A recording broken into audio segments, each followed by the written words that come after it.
Assalamu alaikum warahmatullahi wabarakatuh. It's my great pleasure to be with you here in the mosque and to talk about Islamic bioethics, the challenges that this field has gone through, and at the end we will also make reference to some of the challenges ahead in this field. So we will start with the first and the key challenge that Islamic bioethics has had to come through. The first one is the role of religion in the modern time.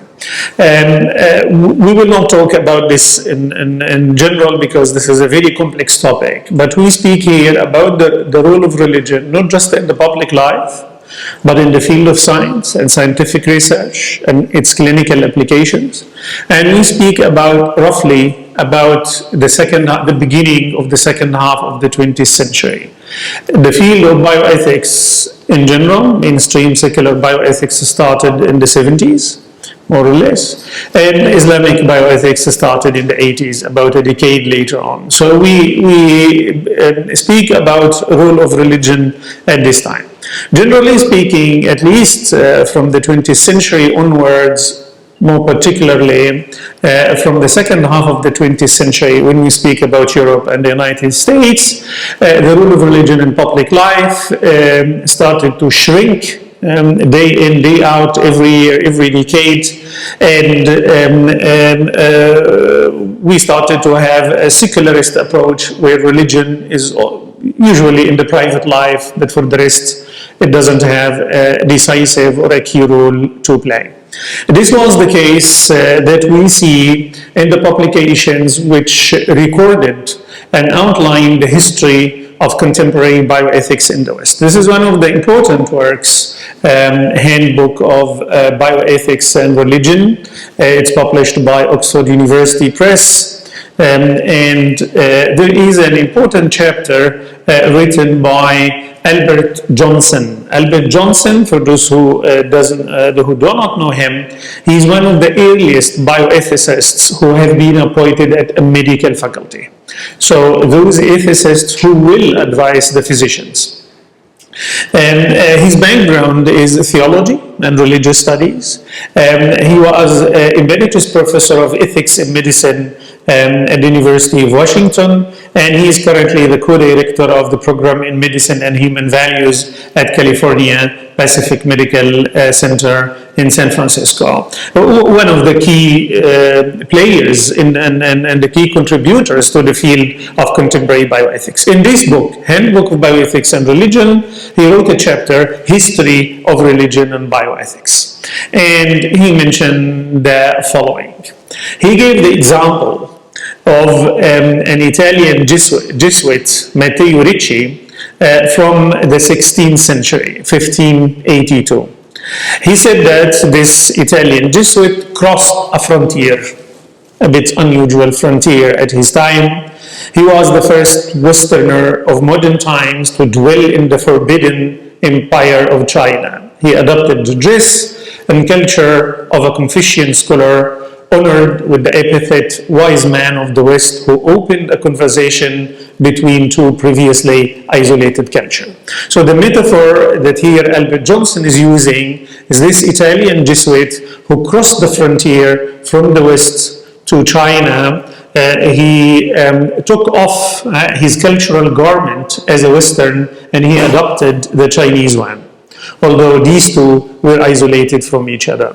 According to him, this is exactly what more or less theologians did, people who are trained in religious studies and in Christian theology, when they worked in the field of bioethics. He said 400 years later, 4 centuries later, many theologians, and I think Albert Johnson himself is one of these, many theologians crossed the frontier from denominational ethics, this is maybe China or maybe the West, to bioethics, two isolated islands, you cross from one frontier to the other. These theologians, doffed the intellectual garb of religious ethics. They got this out.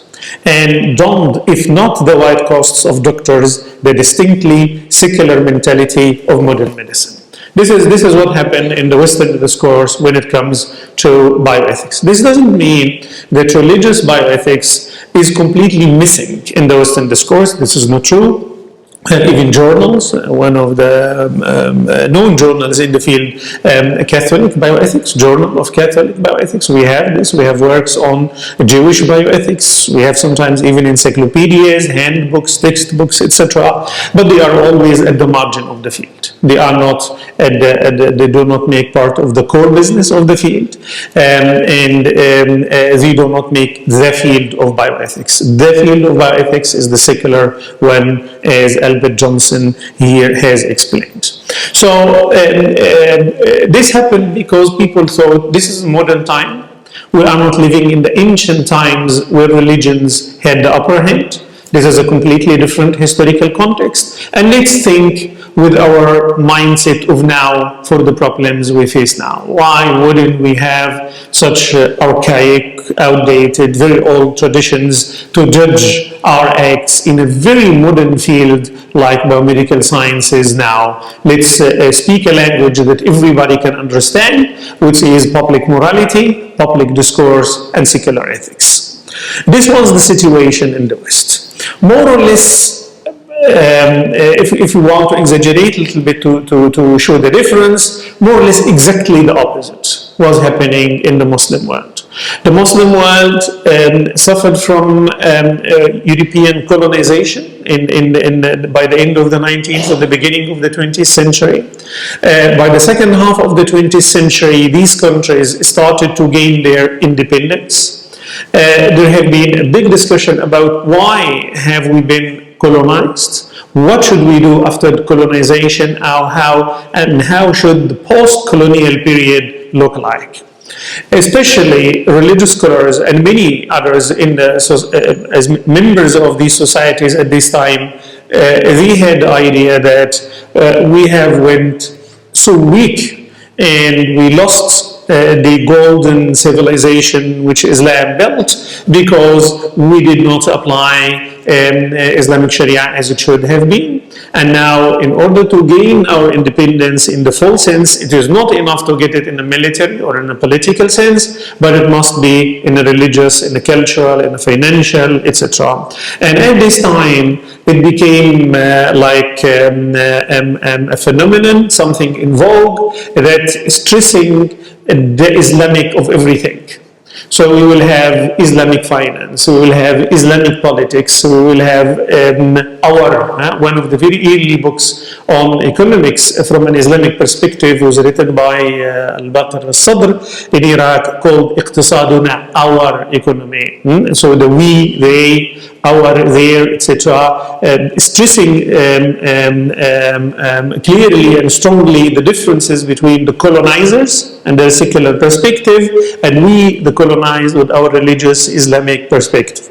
So we had the concept of Islamic revival, Sahwa al-Islamiyya, about which many books have been written, and this is a post-colonization, socio-political, religious movement stressing that in order to gain our full independence, freedom and liberty, we have to regain our religious character, our Islamic character, authentic, genuine one, etc. So we are in societies where religion is revitalizing itself, trying to create and craft a new space for itself. So when we speak about Islamic bioethics, we did not have this problem that Albert Johnson was speaking about, that when religious scholars would like to speak about bioethics, they have to take off their religious garment as Muslim theologians and then and wear the secular garment of the physicians. This was not the case. On the contrary, there was a stress on the significance of religion, and there was the very famous slogan at this time, الشريعة صالحة لكل زمان ومكان. Sharia is valid every time and everywhere. At least for the religious scholars, or for the class of the religious scholars who believed in this and wanted to demonstrate that it works. Of course, one of the very clear fields that will be their podium to prove this concept, Sharia Salih al-Kulli Zaman wa Makan, it would be how to respond to modern science. that our Sharia, which is goes back very far in history, etc., but still active, can still function, can still produce good answers for these complex questions, etc. So we had a couple of, let's say, milestone questions that has shaken the group of both Muslim physicians and biomedical scientists who believe in the validity of Sharia everywhere and every time, and of course the religious scholars who had the task of proving the validity of Sharia every time and everywhere.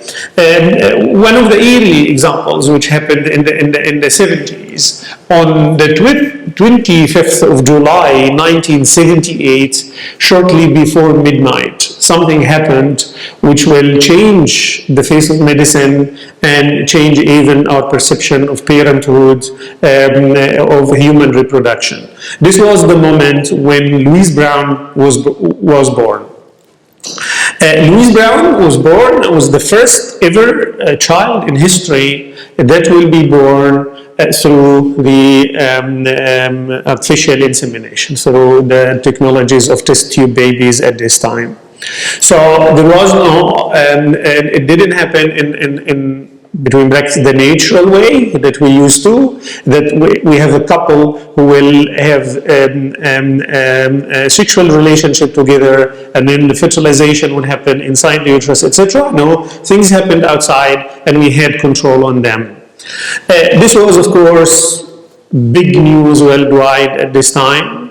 Even before this moment, there have been discussions like the discussions we have now about human cloning, that it can happen any moment. There were some discussions before that moment, but when Louise Brown was born and the technology proved to be successful, it was a shock for everyone. How should we look now at the relationship between parents and children, and the relationship between the couples, how they get children? We don't need the intimate relationship between the couples anymore. People who suffered from infertility, they can have it. Is this something against our belief in the necessity of accepting God's destiny, taslim bil qada wal qadar, etc.? How to do with these issues? Are these children legitimate children, abna shar'iyyin, within the Islamic tradition?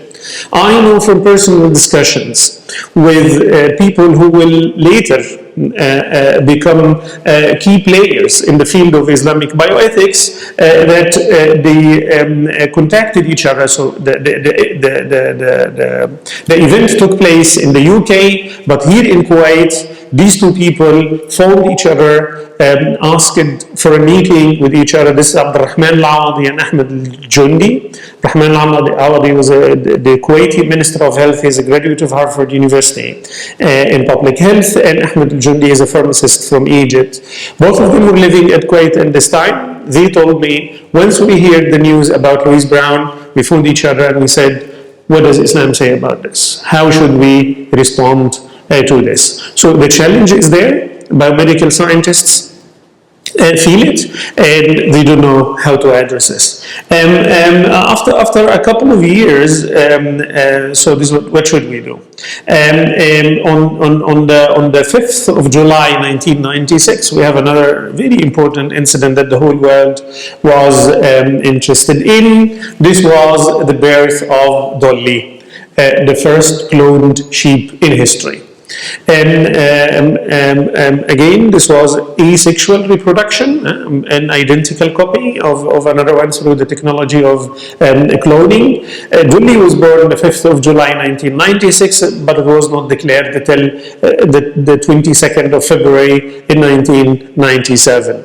Of course, big news around the world. But what's interesting is for us here is that an important newspaper, well-known newspaper in Egypt called Youssef, put on the cover of the Youssef is a secular, we can call it a secularist newspaper, a newspaper that had many troubles with Muslim religious scholars in Egypt, etc. So they wrote on the cover on the 10th of March 1997, less than a month after declaring the news of Dolly, saying in Arabic, معجزة علمية أكبر من المشايخ صناعة البشر في المعامل. Scientific miracle which is bigger than the religious scholars. They mean, of course, Muslim religious scholars creating or manufacturing humans in the labs. They find this challenging for the religious scholars, and this is something that goes beyond their capacities to address such issues. And the Azhari religious scholar Mohamed Ghaly wrote a whole book in which he responded to this news published by Ruzil Youssef, and wrote a whole book called Genome Juristic Perspectives, Al-Genome and Qadaya Fiqhiyya. So how did they address this challenge? So there is more or less an agreement, at least between two groups, biomedical scientists and physicians on one hand, and religious scholars on the other hand. We have a big challenge, but we agree that religion should play a role, Islam in this particular context, and Sharia, but the question is how to do that. Biomedical scientists couldn't do that alone because they didn't have a training in Islamic sciences or religious sciences, and the religious scholars couldn't do it alone because they didn't have background in biomedical and modern biomedical sciences, which you do not study if you are a specialist in Sharia. And so this binary division in the education system, biomedical sciences on one hand and religious sciences on the other hand, in order to address the ethical questions raised by these biomedical technologies from the Islamic perspective, you need to break these walls between the two specializations, the two big fields, and to bring them together. We didn't have at this time in the 80s until now, we don't have this class of interdisciplinary specialists, people who would understand both biomedical sciences and both Islamic religious sciences. So the best solution that they developed at this time was introducing the interdisciplinary discussions. So we would have different puzzles. We try to bring them together by having more than one person on the table. So we bring together biomedical scientists and religious scholars, ask them to come together.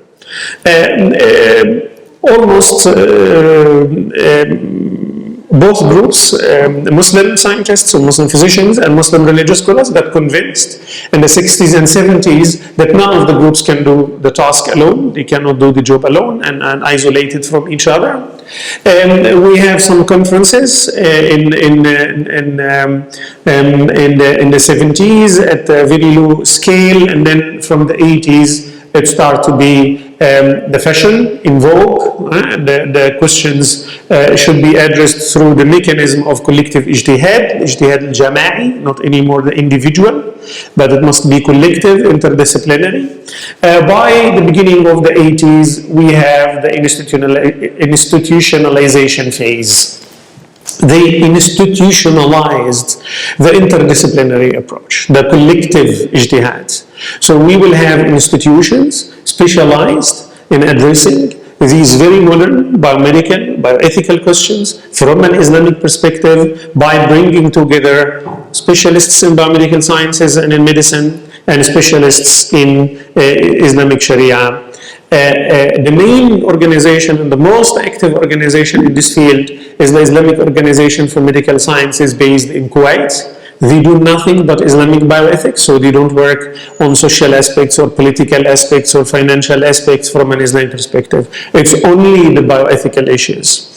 This organization closely collaborates with two other institutions working in the field of Sharia in modern time and addressing modern issues from a Sharia perspective, including bioethical issues. One in Mecca, in Saudi Arabia, the Islamic Fiqh Academy, affiliated with the Muslim World League, and the other one in the International Islamic Fiqh Academy, based in Jeddah and affiliated with the Organization of Islamic Cooperation. By having these institutions, we started to see a new era. A new era in which we don't have the individual approach that I, as an individual Muslim, I would go to an individual scholar, I raise a question, the scholar would answer my question, and that's it. This individual approach started to be very much at the margin. So we will stop here, inshallah, and we'll continue after Maghrib. So we stopped before Maghrib by the new era. So by bringing religious scholars and biomedical scientists together in an institutionalized forum to think, debate, and deliberate on issues related to modern bioethics, it means that all the time we have to take into consideration from now on not just how we read scriptures, the Quran and Sunnah, how we interpret them, but also how we understand science and how we try to incorporate science into our religio-ethical reasoning. So now in this second half, we will take a number of selected examples of topics and see how the component coming from the biomedical scientists had or didn't have impact on the discussions. So the first example we take is about the beginning of human life and its relation to the question of abortion. Usually, before that we have biomedical scientists on the table, usually the religious scholars do not approach the whole period of pregnancy as one single block. So it is not framed in the in the lines of the American debate, pro-choice and pro-life. It's not like this. There is graduality in pregnancy, and there is it's not working. So there is graduality in pregnancy, and it depends on the phase, in which phase we are here, and how we are going to describe each phase. So from day 1 till 40, it's more or less a phase. And from 41 till 120 is another phase, and from 120 till the moment of birth is another phase. These are phases which, morally speaking, makes difference. And most of the religious scholars found that the moment or the day of 120 is a borderline. So what is after 120 is not the same like what is possible or impossible before 120. So they would say that from day 1 till 40, the possibility, and some would stretch this up to 120, they would say that there is a great number of possibilities, for instance, for terminating life or for abortion. If we cross out the Maliki school, where the majority of religious scholars found that the dignity of human life starts early on, so if you put this aside, the other schools, the mainstream positions in these schools was quite permissive. To the extent that some religious scholars would say, even if the married couple are not ready yet to become a father and mother, they can abort. So there is no medical reason, there is no financial reason. It's just they don't feel they are ready, or the woman is worried about her slim figure, she'll become fat and she doesn't want to have that. All these possibilities were there. Why? Because the idea was the idea was that up to 120 there is no soul. And according to some religious scholars, this means there is no life. And some even thought it's just an accumulated piece of blood, etc. That's why they were quite permissive, especially in the Hanafi and the Hanbali school. Now in the modern discussions, when we have biomedical scientists on the table, when we have people who knows about embryology, gynecology, pediatrics, all this stuff, they said that the extreme permissiveness from day 1 up to 120 by some religious scholars was based sometimes on scientific misconceptions. So the idea that till 120 we have just an accumulated piece of blood, it's like an extra finger in the hand of the mother and stuff like this, is not true, because we have organs. Before that, these organs are functioning, heart is beating, embryo is growing. There are so many signs of life that can be seen on the screens when we screen the baby during pregnancy. This made or led to changes in the positions of the religious scholars, that they are not that permissive as it was before, that there is dignity, that there is life. Some of them, but this is still a very small minority, thought that it is the same dignity like after 120. So there is human life from day 1 or from day 40, according to some. So they started to give a much higher level of dignity to life before 120. As I said, to some extent, that some religious scholars would say everything is impossible from day 1 of pregnancy.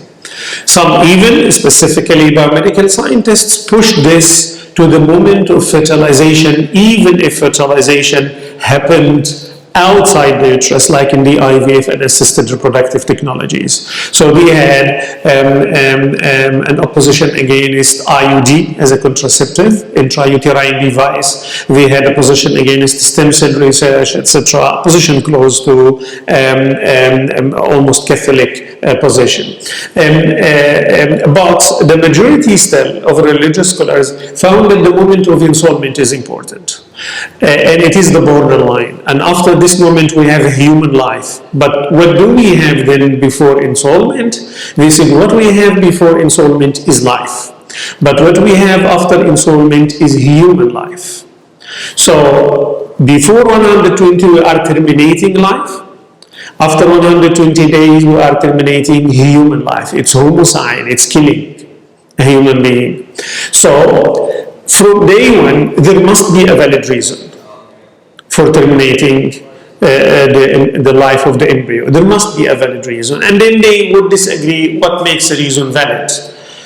Most of them would say that a medical reason is a valid one. So for instance, the physicians, especially when they say a group of physicians, at least 3 from different specialization, would come to the conclusion that the fetus has developed various disabilities. The life of the fetus, if pregnancy continued and was born, it was just a very, it will be just a very short life, full of it will be a miserable life, very difficult and suffering for the baby, for the parents, etc. Can we abort them before 40 days or before 120 days? The majority would be inclined to say yes. And one of the institutions I mentioned, like the institution in Mecca, Islamic Fiqh Academy, issued a fatwa about what they call aborting deformed fetuses, isqatul ajinnati al-mushawwah, which has genetic diseases. After ensoulment, nothing changed. So all the biomedical advancements, all the technologies that we have, nothing changed. After ensoulment, there is no way and there is no possible reason for terminating the life of the fetus unless there is a serious danger for the life of the mother. So we have to choose between the life of the mother and the life of the fetus. Why would we give preference to the life of the mother? For many reasons. First of all, the life of the mother is the origin of the life of the fetus, and I cannot demolish the branch at the cost of the origin. هي الأصل in حياة الطفل فرع. The second one is that the life of the mother is actual. It's there, we see it. But the life of the fetus is potential, because it can happen throughout the duration of pregnancy that for one reason or another a miscarriage can happen. So they would say this is the only reason. Beyond this, there is no other reason, medical, financial, or otherwise, that would permit terminating the ensouled embryo الذي نفخ فيه الروح. So this is one of the discussions where you see the influence coming from science at one part before ensoulment would change the positions and the landscape of opinions, but after ensoulment it doesn't.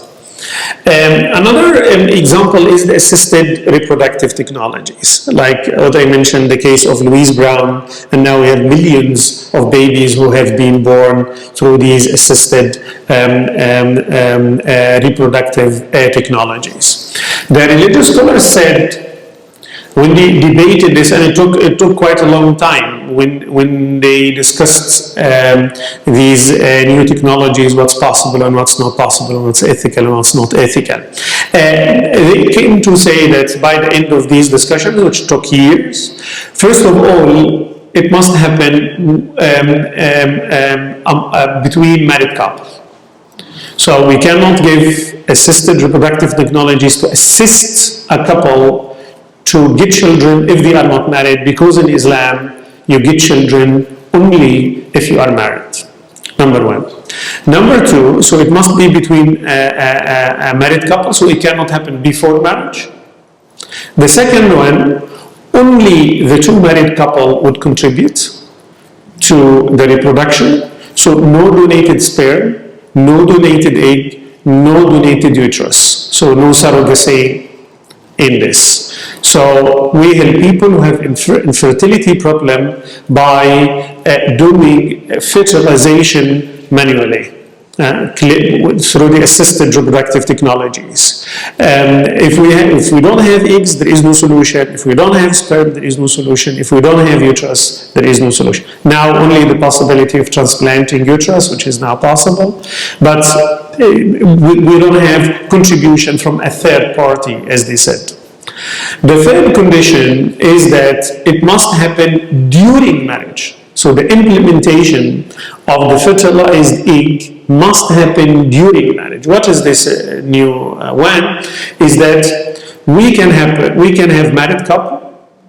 All the elements are coming from the married couple, but we will do the implementation in the uterus after divorce or after the death of the husband, for instance. This is also not possible because the marital relationship would end between the two. So once the marital relationship would end, then the fertilized eggs cannot be used anymore for reproduction. May be used for stem cell research on other stuff, but it cannot be used for reproducing children. Because we don't have married couple anymore. There is no marriage, institution of marriage came to an end. This is the position within the Sunni tradition. Assisted reproductive technologies is one of the topics where the Shia religious scholars would greatly differ with the Sunnis. According to Shia religious scholars, most of the things I mentioned before are possible. So donated egg, according to many, is possible. By the way, there are some Shia scholars who have identical position like the Sunnis. So they think also the three conditions. But if I'm not mistaken, the majority of the mainstream position in the Shia, only one thing is required. Married couple during their marriage. That's it. But the condition that nothing contributed from outside, some of them drop everything. So donated egg is possible, donated sperm is possible, surrogacy is possible. Some of them would say only donated egg and only donated uterus in surrogacy, but donated sperm is not possible because of things related to temporary marriage, some other technicalities within the Shia tradition. But we see here, when it came to assisted reproductive technologies, quite permissive stance that accommodating science and helping people to get children through innovative ways that have been made possible by science, but under strict conditions, so we do not sacrifice main and key principles in Islam related to the fact that building up a family must happen within the institution of marriage. And then we have the internal differences between the Sunnis and the Shia. One of the things that related to the assisted reproductive technology made it easy also is gender selection. That we can select the gender. At the IVF level, the IVF process, through specific techniques, we can know the gender of the embryo. Then we can, for instance, select only the male or only the female and put them in the and plant them in the uterus. Is this possible or not? This issue was discussed by the Islamic Fiqh Academy in Mecca, one of the three institutions I mentioned before, in 2007. And they specifically rejected using these modern technologies for the sake of gender selection, as long as there is no pressing medical reason. So they said that they stressed the principle of at-taslim bil-qada'i wal-qadr. We have to accept what Allah subhanahu wa ta'ala has predestined and decided for us, and this is one of the key theological principles in Islam, etc., etc. And then they said, when it comes to medical intervention, لا يجوز أي تدخل طبي لاختيار جنس الجنين إلا في حال الضرورة العلاجية في الأمراض. Only if we have specific diseases, in this case genetic diseases that hit a specific gender, let's say males or females, so we choose the males or the females in order to avoid the genetic disease because this is the only way, then it is. Because this is a type of preventive treatment or whatever. But other than this, it shouldn't be used. Of course, there are some religious scholars who think differently, but this is how the collective ijtihad, the mechanism, institutionalized mechanism of collective ijtihad made to it. So we see here something that has been made available by modern medical sciences and technologies, but the religious scholar said not everything doable is at the end ethical. The last example we mention here is about the end of human life or brain death. I think this happened in the 60s or the 70s. We had this revision of defining death. As we had some critical remarks about the beginning of life, we started also to have about the end of human life, when someone is dead. And determining this moment is very important. At the clinical level, for instance, if we want to issue a death certificate, if we want to think of organ donation after death, that we procure the organs, we can procure the heart only from a dead person, because if the person is living and we take the heart, the person will die, so there will be killing. So we have to know that the person is dead, then we can do these procedures. From an Islamic perspective, it's even also much more important even. Like for instance, we need to know when the person is dead so we can divide the shares of inheritance, for instance, who is going to inherit. And determining the moment of death can include and exclude some people. Some people would be included or excluded because of the moment of death, and we can give some technicalities about this, but it is very important. And so there are financial issues, there are social issues. For instance, if the person is dead, then the woman is a widow, is not a wife anymore. So for instance, if we declare that the person is dead, we cannot use cannot implant the fertilized ovum in her uterus because the husband is dead. There is no marital relationship anymore. That her waiting period will start from this moment, etc. Even the penal issue, al-uqubat, is very important. Like for instance, one is willing to kill a person. This person is in hospital, he went there, he had a knife, he stabbed him till the person is dead. If this person was dead before stabbing him, then the person didn't kill him. He tried to kill him, yes, but he is not a killer. This would make a big difference in the punishment that this person would receive. We have to know that. And we have a classical paradigm example in fiqh about this issue. We call it about killing someone who is in the state of harakat al-mazbuh, movement of the slain. So there is someone, let's say almost everyone in the village or in the city or in the country or in the world hates him. So everybody wants to kill him. So two people consecutively went and stabbed him. So someone went, stabbed, and then went, and the other came. So it's possible that the second came when this person was already dead.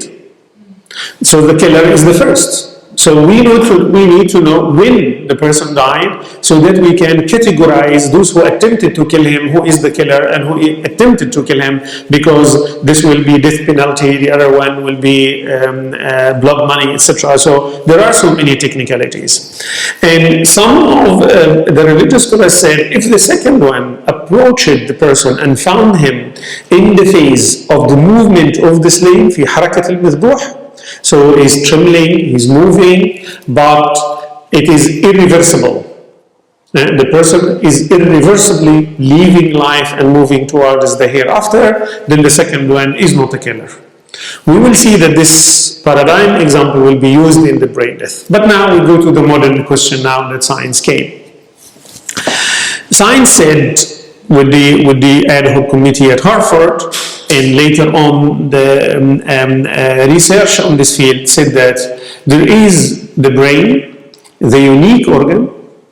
If it is dead, then the body, the brain, the head is isolated from the body. No orders coming to the body so that it will function. So what will happen is that the remains of the orders will keep the other organs continuing, but by time everything will die. So it's irreversible. Some said the whole brain, some said the stem, brain stem, etc. There are a few seconds differences, if I'm not mistaken, but anyhow, brain here is the issue, and we have not cardiac death, not other signs of death, but it is brain death. Okay. Death was discussed in fiqh. Chapters like al-janaiz, death rituals or funeral rituals, and they have usually a section called amaratul maut or alamatul maut, signs of death. And you have a specific signs, the person is not breathing anymore, the eye is like this, the nose is like this, the leg is like that. There are amaratul maut. Now the question, should we remain, should we stick to these old signs of death and keep them, and this is how we define death, or should we adopt the modern concept of brain death?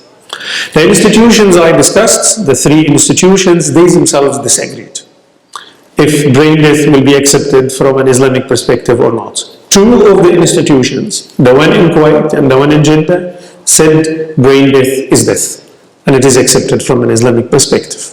And the third one, the one in Mecca, said no, it is not brain death, it is dying. The person is in a dying phase, في حالة الاحتضار, but not yet dead. So, if we want to say a few things about the arguments of each group, those who said brain death is not death, they said death is the death of the body, is not of an organ. It doesn't matter how organ is important, but it is complete death. Everything must die, not only one organ. Why should we stick it to one organ? The second one, they said that it seems even scientists disagree, at least at this time, if brain death is death or not.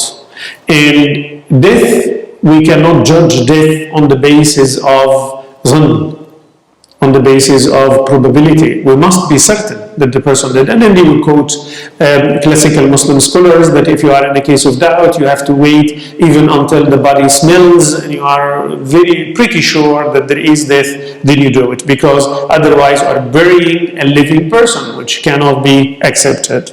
Some of them also used some references in the Quran speaking about death, that death is a complete one.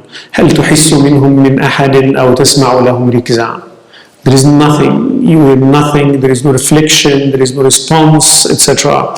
And we cannot judge someone as dead while this person can, according to some medical reports, for instance, that the nails can grow, that the hair can grow, that the person who is lying can sit, that a pregnant woman can deliver the baby, etc. Of course, these are quite extreme examples, but it has been recorded. So they would say someone like this, how can you judge that this person is dead?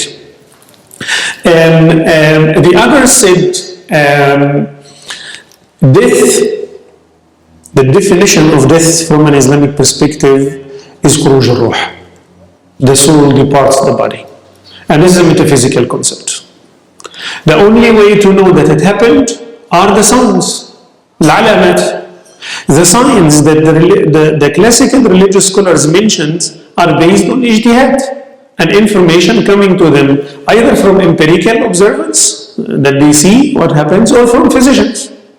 So we can use the same tools, even much better tools, in order to judge if the soul departed or not. They said one of the main characteristics that we know that the body left is the irreversibility. Because when the soul departs, the body does not come back. فلولا إن كنتم غير مدينين ترجعونها إن كنتم صادقين. So the soul cannot come back to the body anymore, at least in the life of the person cannot be living again. This is in barzakh or in the hereafter. So the issue of irreversibility. How do we know that there is an issue of irreversibility? Is the science and the medicine that tells us there is reversibility of irreversibility. When we spoke about the paradigm example that I mentioned about the movement of the slave, that someone who's moving, trembling, etc., but we judge the person as dead. The physicians and scientists who participate in these discussions, they said this is exactly brain death, but in a physiological sense, not in a physical one. So, some of the religious scholars, Mohamed Ghaly, in his attempt to convince his colleagues about brain death, he said to them the following. Imagine that we are on the streets, someone had an accident, and his body was completely cut off, his head was completely cut off from the body. How do you judge this person? Living or dead? They said dead. And if you ask anyone on the street, it would say, of course, the person is dead. How do we know that?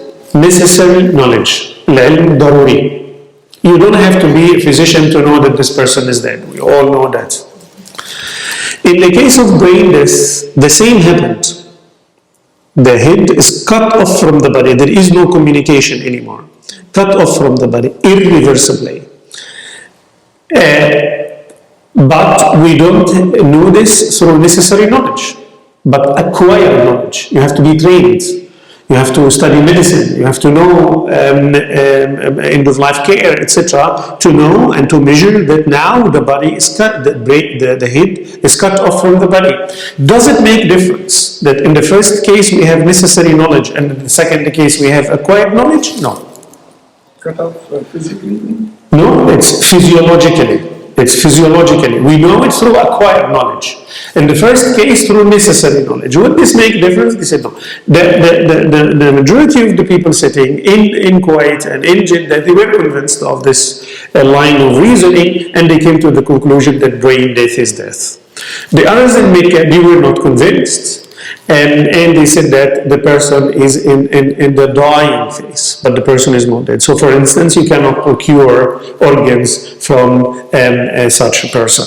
These are all examples of showing that what happened when this modern information coming from biomedical sciences shake a little bit some of the old established concepts, and how the religious scholars and their colleagues from biomedical sciences try to answer these modern questions. Challenges didn't end. There are still challenges ahead. The main challenge they could live with, the main challenge about the role of religion in the modern time. They both agreed, people who contribute to now Islamic Bioethics, we both agreed that religion has a role. And we cannot, as Muslims, get satisfied with only secular bioethics and secular lines and modes of reasoning, and we say it is unacceptable for a Muslim. No, we have our own religious system, we have our own lines of thoughts and reasoning, and we have to use our system, and our system can still work and can still function. Okay, if you agreed on this, how to do it? They moved from the individual ijtihad to the collective ijtihad, and then they moved to the phase of institutionalizing the mechanism of collective ijtihad. Wide range of conferences, seminars, meetings. They discussed almost all the topics that we can think of in the field of bioethics and published their own resolutions, recommendations, fatwas, and also the full proceedings of the conferences. So we are now in a much, much better position in 2019 than it was in 1980.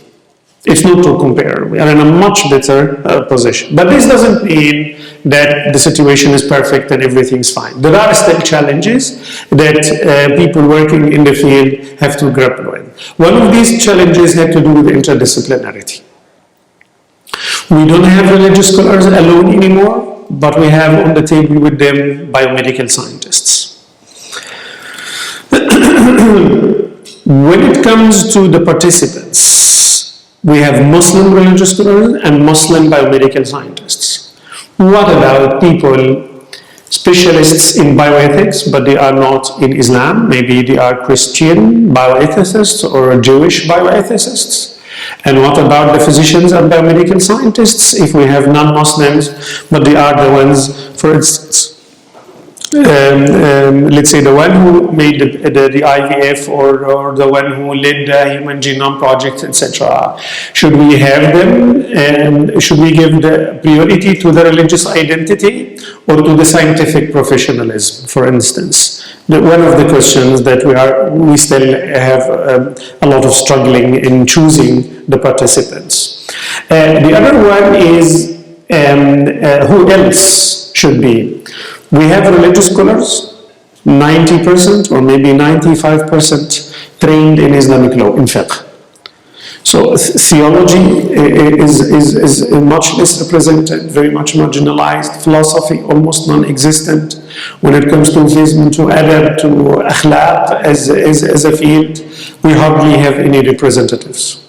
When it comes to the other side, we have biomedical scientists. We have no philosophers of science. We have no philosophers of medicine. We have no social scientists. We have no anthropologists on the table. Although in mainstream secular bioethics, we have contributions coming from these fields most of the time. But in the Islamic bioethics, we don't have that.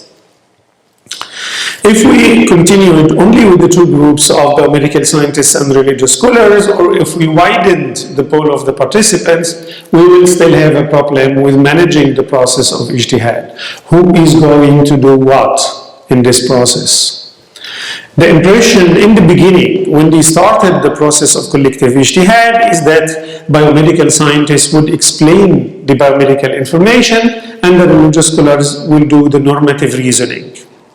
By time, it became clear that this division cannot stand the reality, because science is also normative. Science is not only giving information, but it also giving normative judgments. Let's take the case of brain death, for instance. I say through brain death is death. It's not just a simple piece of information, it's judging that this is the form of death, this is how it should be. That I say there is irreversibility in death. I say, as a scientist, according to available records worldwide, there is no one single case that someone who was properly diagnosed with brain death came back to life. This is not a neutral piece of information. This is not value or neutral information. This is judgment. So, and if we extended the pool of the participants, managing the process would be even much more difficult. So, this needs some work at the level of the methodology. And we speak about this in the last part. So, how to manage this process when it is that complex? Because everyone coming from a discipline, this discipline, even if we are all Muslims, I'm a Muslim anthropologist, this is a Muslim scientist, this is a Muslim theologian, and we are all Muslims. Coming from a specific discipline, it means you are coming with your own biases also. Each discipline has its own questions, has its own tools, has its own concerns, and has its own methods. And these tools, concerns, and methods are not identical. Everyone is looking at the problem from one side. This is enriching, but this is also making the issue much more complex than it is. The second problem is the problem of the dissemination. I don't know if all of you have heard about these institutions before, or this is the first time, but there are many people who did not hear about these institutions. If you hear about the institutions, you may know about their final recommendations, the position papers they have adopted, 1 or 2 pages, but you don't know about the full proceedings of the conferences they have published. Their publications are not easily accessible. It's quite difficult to have physical access to these things. They are not available online, etc. Some institutions are doing much better than others, but still we have problem. We have problem of language. More than 90% of the publications are available only in Arabic. And I am Egyptian, I'm an Arab, so it's very difficult to accuse me of being anti-Arab or something. Arabic language is important, is the core of Islam, etc. But Arabs are a minority. So the Muslim world, Arabs are a minority. We are not making the majority. So we have to know that the majority of Muslims do not have to know Arabic. So this scholarship must be available, at least in English, the language that most of the people around the world, including Muslims, can understand. We have to think of important languages like Urdu, for instance, or Hindi, or I don't know. So we have a great problem of language in making things accessible to non-Arab speaking people. Because at the end you direct yourself to Muslims, and you cannot expect that Muslims all the time will know Arabic. The third challenge ahead is what kind of questions do we need to answer, and we are going to prioritize. From 1980s till now, what happens most of the time is that we are running after the questions flowing from biomedical sciences. So Louise Brown is born, so we have to know what does Islam say about IVF. Dolly is cloned, so we have to say what does Islam say about cloning. The gene-edited twin in China, so we have to know what Islam say about gene editing, etc. So we are trying to run after question by question just to show about the validity of Sharia everywhere and every time. We can produce answers. This is what we call in moral philosophy and in bioethics casuistry. We deal case by case. Casuistry. Casuistry is a very interesting approach because it gives direct answers. So it solves the problems of the people. It's very interesting for physicians because physicians can deal with clinical cases, do it and don't do it. So it's good and it's very important. But bioethics is not only casuistry. You need to know how you produce the answers. How does the machine work? So giving an answer all the time, and when you stop and think over how does this happen, why did you say X here, and what did you say Y here, and what did you say A here, and B here, and C here, you will see something chaotic, doesn't make sense, you have a problem. Then you need to go to a higher level, which we call principles, overall principles. What are the governing principles that we think they are the most important in the field, and we have to consult and we have to check all the time because they are related to the field of bioethics. In secular bioethics, we have 4 principles. The principalism school of Beecham and Childress, the principle of autonomy, beneficence, non-maleficence, and justice. More or less it has widespread appeal worldwide. This is how the principalism in the field of secular bioethics is run. We are still struggling. These are the 4 principles that are relevant to us. We should add to them. We should use other principles. We have a big problem about this. And the governing philosophies and the big framework.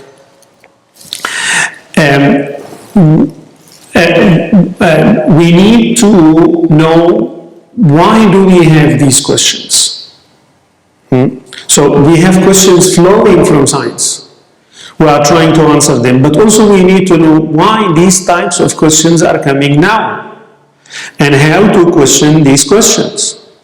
and how to say that some of these questions are irrelevant and we shouldn't raise them, and when should we say that there are other questions that must be addressed.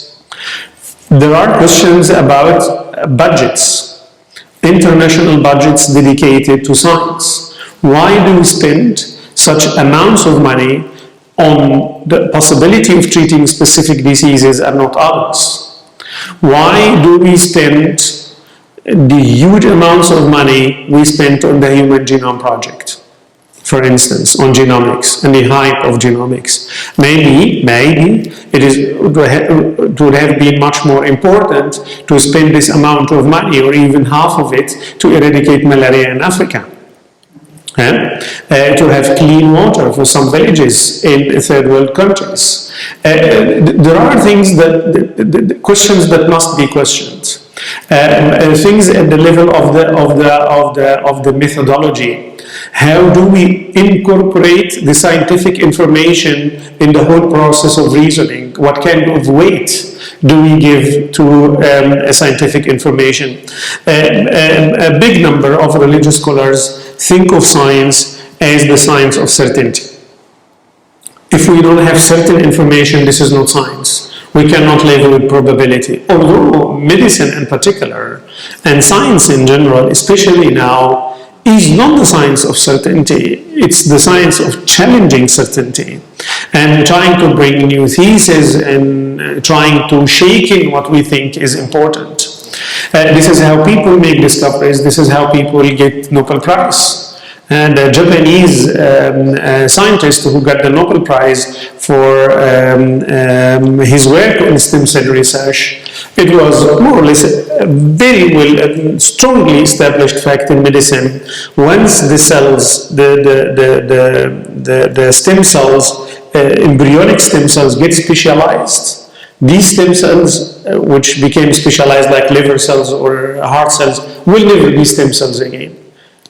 A fact, certain. He challenged this and he said, no, it can be reverted.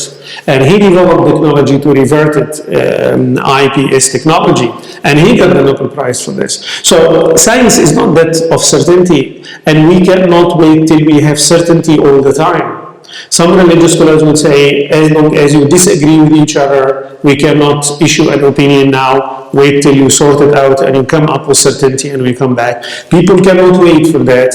We have to know how to deal with the probability, high probability, low probability. Science is working with figures, 10%, 5%, 20%. Fiqh is not working with these figures. Fiqh is working with zanna rajih, zanna marjuh, high and low probability, fictitious probability, certainty, mawhum, maznoon, marjuh. How to bridge the gap between these figures and statistics and the system we have in the fiqh, etc. There are many things that need to be addressed in the future, and we hope, inshallah, that this can be done in the research we are conducting now in the center. These some of the good links for the people. These are about samples of the publications of the institutions. There is the journal published by International Islamic Academy, مجلة مجمع الفقه الإسلامي الدولي. It is available, part of it in الشاملة, for those who have الشاملة, the electronic form. They have their own website, مجمع الفقه الإسلامي, but you will have access only to the recommendations or the resolutions they have taken. And then we have the newspaper or the journal of the Islamic Academy in Mecca, and this one, the whole journal is available on their website, but they don't publish the scripts of the oral discussions, only the papers. The third one, the Islamic Organization for Medical Sciences, they don't have a journal. They have edited volumes. The proceedings of their symposium and conferences, they are published in volumes. This one is usually the reference work that I recommend for the people who are interested as a general reader in Islamic bioethics. This is the International Islamic Code for Medical and Health Ethics, which summarized the resolutions and positions adopted by the three institutions from the beginning, from when they started in the 1980s till 2004, when they published this international Islamic code. And it has also articles, a code developed into articles, very helpful reference for people who want to quickly know the Islamic position about a specific topic. Also, the IOMs, they have their own website, but a very poor one. Most of the time, if you try to check it, it's down. You cannot check it. If you check it, you have only if you have good luck and it works, then it's only the recommendations that they have, very difficult to navigate. That's why there is a problem of communication and dissemination, as I mentioned. These are examples of their publications also. These are two seminars, one in 1998 on genetics and one in 2006. Very important publications in the field of genetics and genomics. The work of the institutions and through the mechanism of collective ijtihad didn't put an end to the individual approach. Still, some Muslim physicians and scientists publish work like this one on your right side, الطبيب أدبه وفقهه by Mohamed Ghaly al-Bar, and another colleague of him. The book I just mentioned, Al-Genome by Muhammad Rafat Osman, book on organ transplantation by Sheikh Qaradawi. So we still have individual contributions. Most of the time, these individual contributions take into consideration what these institutions have done, and sometimes they are presented in the first instance in these institutions, and then they publish their own work individually as books. These are some of the things we have done in CILE, Islamic Ethics and the Genome Question. This is a book published by Brill, in which we discuss the work of these institutions, how to broaden the pool of the participants, how to go beyond fiqh, etc. So all the challenges that I have mentioned in the concluding remarks, we try to address them here, at least some of them. The book is available via open access, so if you visited the website of Brill and Google just Islamic Ethics and the Genome Question, you can download the PDF for free. My own publications are available on academia, my account on academia, where you can download the articles and the books for free. I'm also a little bit active, not that active on the social media. This is my account on LinkedIn, and this is my account on Twitter, where I speak much more about the activities that we are doing in CILE and my comments on activities, etc. And these are the links for those who are interested. Thank you very much for listening. If you have any questions, I'll be happy to consider them. Thank you.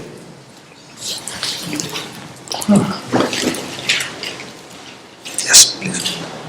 I have a question about how it's not allowed to implant a fertilized egg after the husband has passed. Yes. So, hypothetical scenario, but it's possible. Say a man and a woman who are married spent time together and conceived the child, and the next day the man died. Yes. Isn't it the case that he died before the egg could possibly be fertilized? So why wouldn't it be allowed in the artificial? Because if you take the condition seriously within marriage, the condition is not fulfilled. So you need to get children between married couple without having external help components within marriage. Marriage is not there. So how come you will get children? This was unconceivable before. A dead person will impregnate his wife. But now it is. Not because it is possible, then it is ethical. So they say within marriage. If there is no marriage, there is no pregnancy. And there is no implantation in the uterus. Some, but these are individual types of ijtihad, would make difference within the period of iddah or after the lapse of the period of iddah.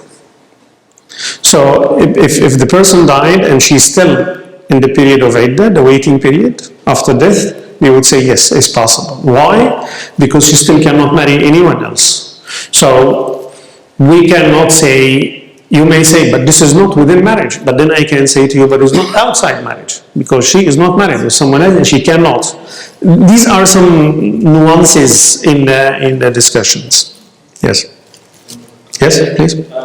Regarding the brain death, so you said according to some scholars, it's possible for the soul to be removed while there's still a heartbeat? Organ can be removed. The soul. No, the soul is used as a criteria to say the person is dead. In Islam, there is a metaphysical criteria. Al-Mawt huwa khuruj ruh. Death is that the soul departs the body. By the way, beginning of life is the same. Ensoulment, nafkh al-ruh is the beginning of human life. So when it comes, there is life. When it leaves, there is no life. The question is, how do we know that? Only science. We must have observable, measurable science. We had old set of science. Now the question, should we replace them with brain death or not? This is the issue. So people who say brain death is death, they say the soul has departed the body. Even if there's a heartbeat? Yes, even if there is a heart beating, yes. Because with the decapitated person, heart is also still beating, but we judge the person as dead. Why? Because the head is separated from the body, and in brain death, the head is separated from the body. The main difference is that we see this with our eyes. In the case of the accident, in the case of brain death, only the physicians can see that. And this doesn't make moral difference in the discussions according to them. Of course, the others, like the institution in Mecca, did not accept that. In the question of brain death, have you read the recent scientific papers discussing this issue of brain death and has it questioning the basis, the scientific basis? Yes. do you think it's going to I've seen a book published by Springer, if I'm not mistaken, arguing against the brain death from a scientific perspective. Yeah. I don't know if the religious scholars read this, but in the discussions of these institutions, there was an Egyptian physician, a very stubborn advocate, a very stubborn opponent of brain death, and trying to gather evidence from the whole world to show that this is not the case. So they listened to him, but it was not convincing to them. So I don't know if they read such stuff or they know about it. It would be convincing for them to know. I think it will differ from one person to another based on the level of the conviction. The book I read, and I cannot claim that I read all of it and all the details, but I gone through it. I would say that it shakes the basis. It can cause some doubts on the basis, but it does not negate it completely. It says that it is not certain. That's it. But it doesn't say that it's nonsense and etc. And the contributors, if I'm not mistaken, most of them are scientists and physicians. But many of the arguments they used are philosophical. just another question. We see in the Western countries the application of bioethics legislation differs from country to another. Some authorize euthanasia, some don't. Yes. Some have different rule on abortion, etc. Is it the case in Muslim countries as well? Do they have differentiated legislation? Yes, we have a serious problem in Muslim countries about what we call the legal gap. There are so many stuff that is not covered by law. So the ethical discussions are much more advanced than the legal regulations. Most or almost all of them, they don't have a law on CPR, how do you call cardiopulmonary resuscitation, switching off life support machines, switching on, etc. Most of the time we don't have laws about this. There are some aspects which are covered, like for instance IVF clinics. Most of the IVF clinics are well regulated in the countries, licensed, and there are laws, etc. But because, of course, the economic pressure, because these IVF clinics want to open, people want to get children, they will bring money, everybody will be happy. So you regulate them and develop and codify laws for this. Big differences between one country and another. Usually, in the case of abortion, you have this. Some countries are quite permissive, like Tunisia and Turkey. Others are quite strict, so it depends on them. But most of the time, we have a legal gap. So it's left to the physicians to... Yes, and to the internal policies of the hospital. Yes. And this creates sometimes problems. We discussed this in Qatar, and we published papers by the World Innovative Summit for Health. They are available on internet, one on genomics and one on palliative care. And we discussed these legal gaps, and we said they must be done. In Qatar, we have, there is a committee in the Ministry of Health where CILE is involved, our center is involved in this. We participate in these committees for codifying laws in order to fill in this gap. Yes, we are working on this. Yes. I have several questions here, but I'll start with the one that is actually related to the revelation. Revelation, when Allah subhanahu wa ta'ala spoke about the people of the cave, so many centuries, they were put to sleep, and also the man who claimed that Allah will not bring back to life this village, whatever, he made him die for 100 years and brought him back to life. In that phase, when they were asleep, are they considered like brain death, or is just put to sleep, or what? Yes. One question. I think these are much more miracles than straightforward cases. And in fiqh, miracles do not count in the ahkam. Like, for instance, they discussed cases like imra'atun fil mashriq wa zawjuha fil maghrib. A woman sitting in the east and her husband is in the west, Morocco or Tunisia, and she's living in Lebanon. She got pregnant. She said it's because of my husband. How did he do it? He's a saint, Wali, and he did it. Okay. As a jurist, do you believe in this, that it can happen? Would say yes, of course, karamat, and I believe. Okay. Would you apply this to fiqh? Say no. Fiqh cannot be applied on the basis of miracles. So in the case of miracles, you cannot create laws and rulings on the basis of this. So is there a possibility that Allah subhanahu wa ta'ala would retain someone who is brain dead and bring him back to life? Yes, it can happen. Allah subhanahu wa ta'ala is all powerful. But available knowledge tells us this doesn't happen. Then we stick to this. We cannot base, this is the mindset of religious scholars. We cannot base rulings on, for instance, the unlimited power of God. We cannot do that. Otherwise, we will bury nobody. Yes, please. So with regards to being like an organ donor, so we have here like on a driver's license, you can choose an opt-in. What's the take? Yes, they discussed also the organ transplantation. I would say we have now, the discussion started the earliest fatwa I have seen 1955 by Abdurrahman Saadi from Saudi Arabia, which was in favor of organ transplantation. The first organ transplant we have was, I think, here in the US in Boston, if I'm not mistaken, 1954. Just 1 year after the fatwas started, 1955. Between 1955 and now, how many decades from them, we can see clearly that now we have a clear majority, dominant majority, I would say, saying that organ transplantation in principle is a moral act, not just possible, but it is a moral act. It's a good thing that the person can do. They see this as a kind of charity, sadaqah, as a kind of life-saving procedure that you can do for the people. As long as there is no financial gain, as long as there is a proper informed consent, etc. This is the majority. There are opinions in countries like Egypt, in countries like Pakistan, Southeast Asia. There are religious scholars, and by the way, also some physicians who think differently. and this shouldn't be the case. But I would say this is a minority. So the majority, at least of these institutions, the 3 institutions, think that it is a good thing. The main issue will be about brain death. Brain death.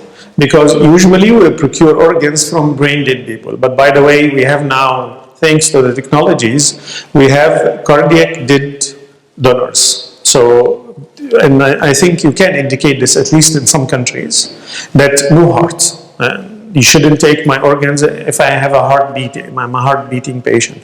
Only if my heart stops, then you can, and you can also indicate which organs specifically you can choose. The great majority now, they think this is a moral act, this is a good thing that we can help the people with. Yes.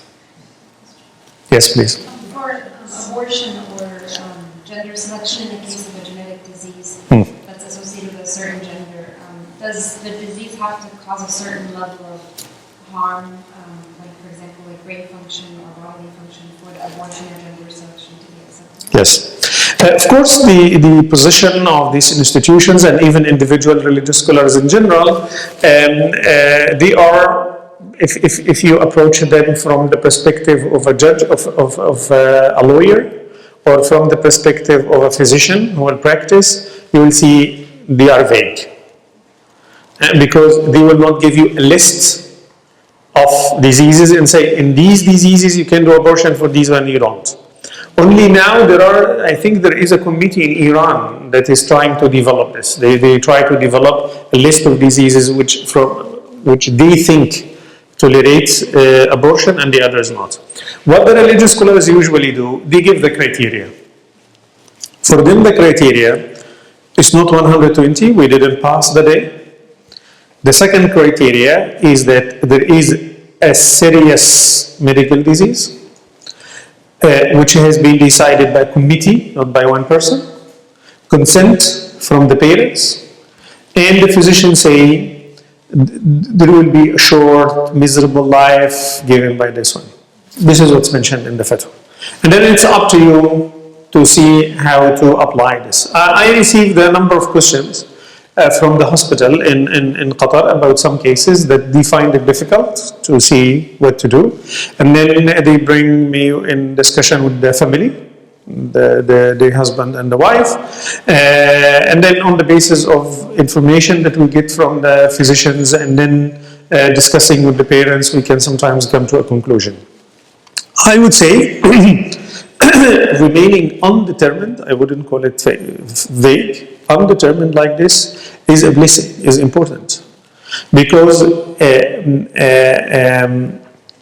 not only about abortion, but there are many things in Islam which are not decisive.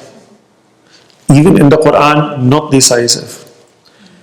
In wudu, it's not clear if we have to wipe over the whole head or just one hair is enough. Very basic things in ibadat. And this, between brackets, ambiguity is sometimes intentional, so that everyone can measure the situation according to my own thing. So in this disease, in my case, can be acceptable, but in your case not. Because it's not only the medical factor, there are many other issues around it. So if we have a medical condition for a married couple in Syria now, is this the same if we are in California? So it's the same medical condition, but it makes difference. So I would say leaving it like this is important. And not just trying to be as specific as possible in every single element. So I would say, like a very traditional ethicist, it depends. Yes? How would they determine actually that the fetus will have some handicap or some kind of problem? Yes, by the screening. We do the screening. Genetic analysis? Or Yes, genetic screening. Yes, they do that. And sometimes they do it at the pre-implantation phase, even before implanting in the uterus. They can know which embryo has the disease or not, and sometimes you have to wait in the pregnancy after a number of days or weeks to know that. another question. question here about the collective ijtihad. They meet with scientists and learning scholars. If, let's say, they discuss a topic, at the end there seems to be no general consensus. Would there be sometimes a compromise from one side or the other to say, okay, we will accept this until evidence is available from either scientists or from ijtihad? What happens most of the time is that they come together for like 3-4 days, less or more. The scholars and the scientists present their papers. They get into lengthy discussions and intensive discussions. By the last day or the day before, it becomes clear that there are certain topics on which we agree and other topics which are controversial. They will put down the topics upon which they agree, and this will be the recommendation or the resolution or the fatwa. Most of the time they try to have consensus, that everybody agrees. And there are some institutions like the one in Mecca, you have to sign by your name. Everyone has to sign. And other institutions just by voting, and you see. Most of the time it's consensus. Sometimes it's a majority versus minority. Would they go with the majority? Yes, they go with the majority. And what do the minority do? They swallow the fact that they cannot convince the majority because this is the rules of the game. Maybe the next conference they will be at the side of the majority. Some of them would say, no, this is a breakpoint and I cannot accept that, so you have to write my name by the end of the resolution or recommendation that X person did not agree with item number 1 because of 1, 2, 3. We see this in some of the recommendations, and some would even say that they have tawaqquf. They do not oppose, but they just cannot give a judgment now. They don't have enough information. So these cases of tawaqquf are also recorded. And in some cases, but these are rare cases, like what happened, for instance, in the case of IVF, by the end of the conference, there is no agreement whatsoever. The disagreements are much more than the agreements. So in this case, they would collect these controversial points, and would assign scientists and religious scholars to write papers, new papers about these controversial issues to explain them. And then they come together. In the case of the IVF, I think it took them more than 3 times. 3 or 4 years discussing and discussing and discussing till they could come to the conditions I have mentioned. So very rarely it happened in the beginning that you end the conference without no agreement whatsoever, but most of the time they come to agreement, even consensus. Sometimes it happens that there's a majority versus minority. Yes. Yes? If in the future some technology or procedure is developed to reverse brain death, would that, of course, would completely change the situation. Now, could it be the case that today someone may argue, okay, maybe we should preserve the other organs as long as possible in the event that in the future this technology... No, this is not how fiqh works. Because we have been working with Amaratul Maut, which made so many mistakes, and people were buried alive. And there are in the historical books so many cases that this happened, etc. And we will not stop life because we make mistakes, because we have to live. So there is a certain level of probability that must be accepted, and you go on. Once these things change, then you change, because the criteria didn't change, which is khuruj al-ruh. How do we do khuruj al-ruh? Irreversibility. Now you tell me there is irreversibility. After 20 years, you became mistaken. Then we change it. Yes? Maybe the last question. Khitaman is inshallah. About scientific research, actually. There is always some ethics in doing research. Yes. And how to approach, the research itself and how to perform it. But sometimes there is a pseudoscience, and when scientists come with something that is not really scientific, yes, try to prove or convince yes, the religious group, the becomes an issue. Yes. No, they discussed this issue here in this one here. The International Islamic Code, it has half of it is about the ethics of conducting research involving human subjects. So they discussed the ethics of scientific research from almost from A to Z.